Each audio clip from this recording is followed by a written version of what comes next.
जी भाई, आज के कन्वेंशन के ऊपर क्या कहते हैं? देखें जी, मैं ये कन्वेंशन समझता हूँ बहुत बर वक्त था और ये हमारा ही कप ऑफ टी है।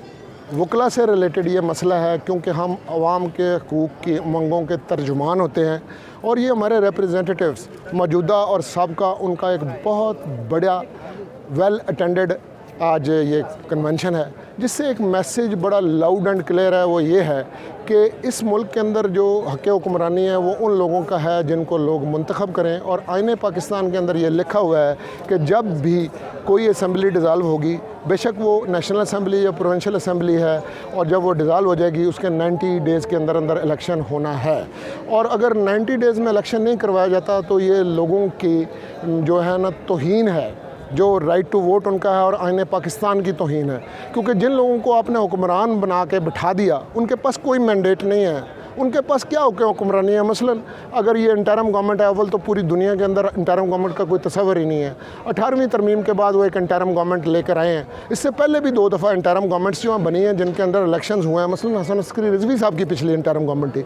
इसके सुप्रीम कोर्ट की जजमेंट है कि ये डे टू डे जो फैसले हैं वो कर सकते हैं, दूरस नताइज की हमल कोई भी जो है ना वो एक्शन वो नहीं ले सकते। अब ये जो इंटरम गवर्नमेंट है आपके सामने क्या कर रही है जी, उनका जो सारा का सारा जोर है वो एक अपोजिशन जमातों के साथ मिलकर ये है कि लोगों के घरों के अंदर जो है वो जाके छापे लगाएं, लोगों को गिरफ़्तार करें, चादर चार दीवारी का जो है हमें तहफ़्फ़ुज़ आइन ने दिया हुआ है उसको पामाल किया जाए, और आंसू गैस चलाई जाए, लोगों के रास्ते बंद किए जाएँ, बजाय इसके कि वो इलेक्शन के लिए तावन करें और इलेक्शन करवाएं। और उसके ऊपर एक अजीब बात कि इलेक्शन कमीशन हु इज़ ही कि वो ये कहे कि जी आपका इलेक्शन जाके अक्टूबर में होगा, उसको क्या हक़ हासिल है। इस बुनियाद पे वो इंटरम गवर्नमेंट के उन बंदों को बरसर इक़्तिदार जिनको कर दिया हुआ जो सिर्फ 90 रोज़ के लिए इलेक्शन करवाने के लिए आए हैं, वो अक्टूबर तक बैठे रहेंगे और वो मुझे रूल करेंगे और मुझे इलेक्ट करने का अख्तियार नहीं है। फिर अगर ये बात है तो फिर आप जो पहले वाले हुक्मरान थे जिनको इलेक्ट किया हुआ था और इंटरम गवर्नमेंट उन्हीं पर बनती होती थी, तो वो वाले चीफ मिनिस्टर्स जो हैं और उनकी कैबिनेट को बहाल कर देना चाहिए अगर ये वाले हालात हों। दूसरा, ये कौन सा दलील है कि जी हमारे पास पैसे नहीं हैं। पैसे क्यों नहीं? पैसे तो वही खाते से आते हैं जो हमारा कॉमन किटी है, उसके अंदर पैसे उनको रखने पड़ते हैं और उसके लिए अपने खर्चे कम करें। ये उन पैसों के साथ लोगों को आटा तकसीम कर रहे हैं जिसके अंदर लोग मर भी रहे हैं, वहाँ भी वायलेशन हो रही है। उन्हीं पैसों से लैपटॉप तकसीम किए जा रहे हैं। आप इनकी तनख्वाहें कम क्यों नहीं की जा सकती? कल चीफ जस्टिस साहब ने, मैं समझता हूँ, बहुत आला बात की है। उन्होंने कहा 5% जुडिशरी की अगर तनख्वाहें कम कर दें तो इलेक्शन हो जाएंगे। इलेक्शन तो जो हैं वो हर हालत में होते हैं, इलेक्शन दुनिया भर में होते हैं, उनको नहीं रोका जा सकता। और ये जो आर्टिकल 254 का ये हवाला दे रहे हैं उसका मतलब यह है कि आइन में कोई काम करने के लिए अगर वक्त मुअय्यन किया गया है उसमें ना हो और उसके बाद हो तो उसे कंडोन किया जाएगा। लेकिन ये लाइसेंस नहीं है कि वक्त से पहले आप अपने आप को दुआम बख्श लें और आप अक्टूबर तक, क्योंकि ये भी अब दुनिया इतनी बेवकूफ़ नहीं है। ये इसलिए किया गया है कि चीफ जस्टिस पाकिस्तान भी अक्टूबर से पहले जो है सितंबर में उनका भी टेन्योर पूरा हो जाएगा और सदर पाकिस्तान भी, और सदर पाकिस्तान जो है वो भी पार्लियामेंट का हिस्सा है। पार्लियामेंट, नेशनल असम्बली, सेनेट और प्रेसिडेंट को मिला के बनती है, वो इलेक्टेड है, वो कोई नॉमिनेटेड नहीं है। तो ये कहते हैं जी गलियां हो जान सुनियां तो विच मिर्ज़ा यार फिरे, ऐसे लोग पाकिस्तान को हुक्मरानी करें। कभी ये जुडिशरी के ऊपर मार्शल लॉ लगाते हैं, कभी इमरजेंसी प्रेस लगाते हैं। पहले भी हमेशा जुडिशरी ने उसको अंडू किया और वकला की मदद से किया और हमने तरीक चला के जो है ना ये आज़ादी ली हुई है, ये आज़ादी हम जाने नहीं देंगे। मेरे एक तो सवाल ये है कि ये जो आज का कन्वेंशन है क्या समझते हैं कि इसके असरात क्या हो सकते हैं? दूसरा सवाल मेरा ये है कि जो रात के वक्त इशा तरावी के वक्त की गई है कानून साजी की गई है जजेस के सुप्रीम कोर्ट के रूल्स के हवाले से, क्या वो दुरुस्त है? देखें जी, मैं आपको एक बात बताऊं। पहली तो बात है ये अगर उन्होंने की है ना अमेंडमेंट, ये जो अभी तक फैसला हो सका है उसके ऊपर रिट्रोस्पेक्टिवली नहीं लगेगा, लिहाजा वो तो एक जजमेंट आ गई हुई है, वो मेजॉरिटी जजमेंट है, उसने इम्प्लीमेंट होना है। और अब ये कंटेम्प्ट प्रोसीडिंग हो रही है, कोई 184(3) की प्रोसीडिंग नहीं हो रही। पहली बात तो ये सुन लें। दूसरी बात है, मेरे जो रूल्स हैं ना उनके बारे में सुप्रीम कोर्ट को ये इख्तियार कॉन्स्टिट्यूशन ने दिया हुआ है कि अपने रूल्स को वो रिविजिट करेंगे, उनकी फुल कोर्ट करेगी, ये पार्लियामेंट नहीं करेगी। जिसने करना अपना काम करे। अगर यही बात है तो आर्मी के जो रूल्स हैं वो कौन अमेंड करते हैं? आर्मी वाले करते हैं। ये फिर उनके भी अमेंड करते हैं। ये कहना कि जी जो लीडर है, जो चीफ जस्टिस है, उसको कोई इख्तियार नहीं, तो इस हिसाब से आर्मी चीफ को भी कोई इख्तियार नहीं है, उसको भी अकेले कुछ नहीं करना चाहिए, और अदारों के जो सरबराह उनको भी नहीं करना चाहिए। और ये जो जज साहबान हैं, ये कहते हैं जिन्होंने फैसला किया, ये चारों के चारों chief justice Lahore high court भी और पेशावर हाई कोर्ट भी रहे हुए हैं और बलूचिस्तान हाई कोर्ट भी रहे हुए हैं। उनसे ये बात पूछी जाए कि जब आप चीफ जस्टिस थे तो आप जब बेंच बनाया करते थे तो उस वक्त आप बाकी लोगों से मशवरा करते थे?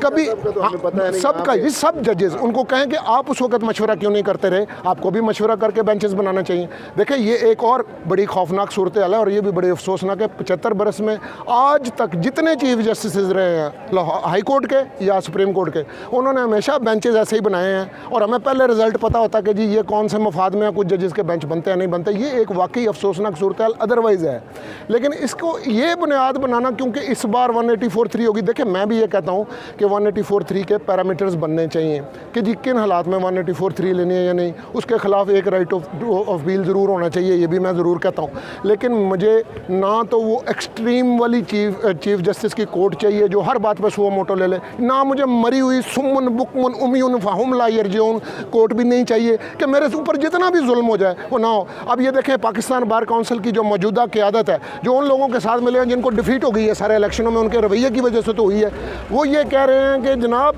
ये जो मसला है इलेक्शंस वाला, ये इतना अहम मसला है ही नहीं कि जिसके ऊपर, यानी इससे बड़ी फंडामेंटल राइट की वायलेशन क्या हो सकती है, इससे बड़ी पब्लिक इंपॉर्टेंस का क्वेश्चन क्या हो सकता है कि मेरा जो इलेक्शन है वो उसको रोका जा रहा है, उसके ऊपर भी सुओ मोटो नहीं लेना। ये किस किस्म की दलील दे रहे हैं? इसका मतलब तो ये हुआ कि मेरी जुडिशरी फिर होनी ही नहीं चाहिए। भाई हर कोई अपना अपना काम करे, जब आप एक्सेस करते हैं तो बुरा होता है। अगर आप कॉन्स्टिट्यूशन में कोई चीज़ आपको पसंद नहीं है, ये सही आसमानी नहीं है, इसको 2/3 मेजॉरिटी से अमेंड कर लीजिए। आपको मैं बात याद कराता हूँ कि ये जो हमारी अपॉइंटमेंट ऑफ जजेस आर्टिकल 175A है, इसके अंदर जो पार्लियामेंट्री कमेटी का रोल कम हुआ, वो कैसे हुआ कि सुप्रीम कोर्ट ने एक पिटीशन में 19वीं अमेंडमेंट करवाई है हमारी पार्लियामेंट से। उससे गलत हुआ इसलिए कि पार्लियामेंट्री कमेटी का कोई रोल नहीं रहा, लेकिन की किसने? पूरी की पूरी पार्लियामेंट ने हाथ खड़े करके कर दी। ये बताएं, ये जो आर्मी चीफ के 3 साल हैं, क्यों नहीं सुप्रीम कोर्ट ने उनको सैक कर दिया कि जी ये नहीं हो सकती थी 3 साल? उन्होंने कहा 6 महीने ले लो, और 6 महीने कह के जब पार्लियामेंट में गए सब ने हाथ खड़े करके सब ने उनको अख्तियार दे दिया जिसको हम भुगत रहे हैं। अगर ये सारी चीज़ें आपको पसंद नहीं है, इसको डिबेट कीजिए। और ख़ास तौर पर आजकल की पार्लियामेंट में एक बहुत बड़ा नक्स है, वो नक्स ये यहाँ पर अपोजिशन है ही नहीं। मैं भी समझता हूँ कि गलत किया तहरीक इंसाफ ने, उनको बाइकआउट वहाँ का नहीं करना चाहिए था। लेकिन उस हालात में जब आपने ये तरमीम करवाई हैं जिसमें शेख रियाज साहब जो हैं, वो राजा रियाज साहब जैसे अपोजिशन लीडर हों जो टर्न कोर्ट हैं, और आप उनको रख के ऐसी तरमीम करवा के जिससे सारे के सारे घपले के केसेस ही आपने ज़ीरो कर दिए हैं, ये कौन कबूल करेगा? अब जब के तहरीक इंसाफ के जो बंदे वापस आ गए हैं उसकी बुनियाद पे फिर तहरीक इंसाफ अपोजिशन की बड़ी पार्टी है। आप अपोजिशन लीडर को कंसल्ट नहीं कर रहे, आपने नया जो है चेयरमैन नैब जो है वो लगा दिया। अब आप मुझे बताइए, और आप लोटों के ज़रिए से और इस तरह की हुकूमत, ये तो वो हालात ही नहीं है। यहाँ पे इन लोगों की नीयतें भी देखी जाती हैं कि कहते हैं कम वक्त को किस वक्त खुदा याद आया। जिस वक्त आप अपोजिशन में होते हैं आप बातें और करते हैं, जब आप हुकूमत में होते हैं तो आप बातें और करते हैं। लेकिन एक बात मानने की है और वो बात सारी ये है कि ये ट्राइकोटमी ऑफ पावर्स में लेजिस्लेचर है, एग्जीक्यूटिव है और जुडिशरी है, और कोई ऑर्गन नहीं है। जो पीछे खड़े हुए लोग हैं ना, वो 75 बरस से कभी मार्शल लॉ लगा देते हैं डायरेक्टली, कभी मार्शल लॉ प्लस लगा देते हैं, और कभी जुडिशरी को सैक कर देते हैं, कभी वो और बहाने करते हैं। असल में कि हर बंदा अपना अपना काम अगर करे तो ये प्रॉब्लम ना हो। वो कहते हैं शरीक जुर्म ना होते तो मुखबरी करते, हमें खबर है लुटेरों के सब ठिकानों की। कि बात कहाँ से आ रही है? बात तो ये है, मैं पाकिस्तान की आवाम हूँ जी, मैं आम आदमी हूँ, मुझे इंसाफ नहीं मिलता। मैं ये जानता हूँ कि महंगाई कई गुना हो गई है। आप ज़रा देखें कि अफ़गानिस्तान जैसा मुल्क जिसको लोग फेल्ड स्टेट कहते थे, वहाँ 86 रुपये का डॉलर है। वहाँ पे उन्होंने किसी दुनिया के किसी मुल्क का 1 रुपया नहीं देना क्योंकि उनके दयानतदार हुक्मरान हैं। हम तो इस खित्ते में कहीं पर खड़े ही नहीं हैं। ये 650 मील के ऊपर दिल्ली के अंदर एक वज़ीर आला है जिसने पानी मुफ्त, बिजली मुफ्त, गैस मुफ्त, औरतों की ट्रांसपोर्ट मुफ्त, किसी सरकारी महकमे से काम हो 24 घंटे में घर आके हल करेगा।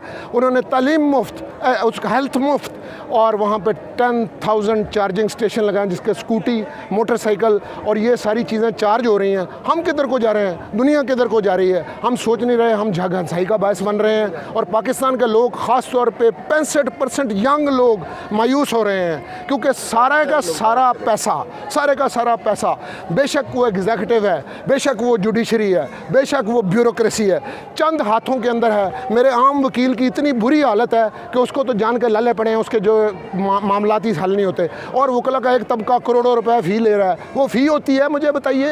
ये लोग तंग आ चुके हैं। ये जो 30 लाख यंग बच्चे जो मेरिट पे क्वालिफाई करके आ रहे हैं, इंजीनियर बन रहे हैं, डॉक्टर बन रहे हैं, उनके लिए यहाँ पे कोई रोज़गार नहीं है। ब्रेन ड्रेन हो रहा है, मुल्क से बाहर जा रहे हैं। अगर कोई आपका मामा चाचा बरसर इख्तिदार है तो ठीक है।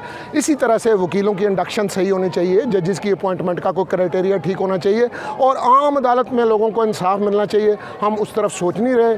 हर बंदा अगर अपना अपना काम करे, हर अदारा अपना अपना काम करे तो मुल्क चलते हैं, वरना इस तरह से हालात ख़राब होते हैं। अच्छे माँ बाप की गंदी औलाद होती है ना, वो हम हैं। कायद-ए-आज़म मोहम्मद अली जिन्ना बेहतरीन, उनके पाँव के नाखून जैसा कोई सियासतदान नहीं आया। और उन्होंने उस वक़्त के ना वो सियासतदान बहुत बड़े थे, वो सबसे लायक वकील भी थे, मेरी कम्यूनिटी से थे और सब कुछ इस कौम को दे के गए हैं। हमें भी दयानतदार हुक्मरानों की ज़रूरत है और दयानतदार लीडर्स की ज़रूरत है, हर शोबे में, इंक्लूडिंग दी बार।